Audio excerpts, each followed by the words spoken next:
पाकिस्तान का T20 world cup में शिरकत का फैसला। ज़राए के मुताबिक पाकिस्तान की वर्ल्ड कप में शिरकत का फैसला वज़ीर-ए-आज़म शहबाज शरीफ और चेयरमैन PCB मोहसिन नकवी की मुलाकात में ये फैसला किया गया है। मज़ीद क्या तफसीलात हैं, अवैस अब्बासी से जान लेते हैं। अवैस, बिलाखिर फैसला कर ही लिया गया?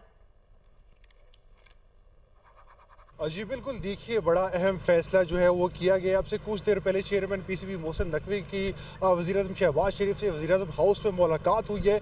इस मुलाकात में मोहसिन नकवी ने जो वज़ीर-ए-आज़म शहबाज शरीफ को जो ब्रीफ किए इस सारे सिनेरियो के बारे में, ICC की जो हिकमत अमली रही है, ICC के इंडिया के खिलाफ और हिकमत अमली, जबकि बांग्लादेश के खिलाफ ICC ने और अप्रोच रखी है, तो इस हवाले से मुकम्मल तौर पर ब्रीफिंग दी गई है प्राइम मिनिस्टर ऑफ पाकिस्तान की। तहम जो है इस इजलास के बाद ये फैसला किया गया पाकिस्तान की टीम जो है वो वर्ल्ड कप में शिरकत करेगी। Pakistan cricket team T20 world cup खेलने के लिए श्रीलंका जाएगी, लेकिन यहाँ पर कुछ जो है मुख्तलिफ ऑप्शन जो पाकिस्तान क्रिकेट टीम के पास थे, वर्ल्ड कप बायकॉट करना, इंडिया के साथ मैच ना खेलना, उनको बस से पुष्ट रख के पाकिस्तानी टीम अब जो है मुमकिन तौर पर ज़राए का ये कहना है कि सयाह पट्टियाँ बांध कर जो है वर्ल्ड कप के मैचेस खेलेगी। और इसके साथ साथ पाकिस्तान की टीम जो है अपनी जीत जो है वो बांग्लादेशी फैंस को डेडिकेट करेगी। तो ये बहुत अहम फैसला हुआ। अब से कुछ देर पहले जो है वज़ीर-ए-आज़म और मोहसिन नकवी की एक अहम मुलाकात है। इसमें जो मुख्तलिफ स्टेक होल्डर्स को भी एतमाद में लिया गया। इस मीटिंग में जो है वज़ारत ख़ारजा जो है उसको भी ऑन बोर्ड लिया गया था, उनके साथ भी ये डिस्कशन की कि वज़ारत ख़ारजा के हुकाम के साथ भी ये चीज़ें अंडर डिस्कशन आई। तो उसके बाद ये फैसला हुआ कि पाकिस्तान जो है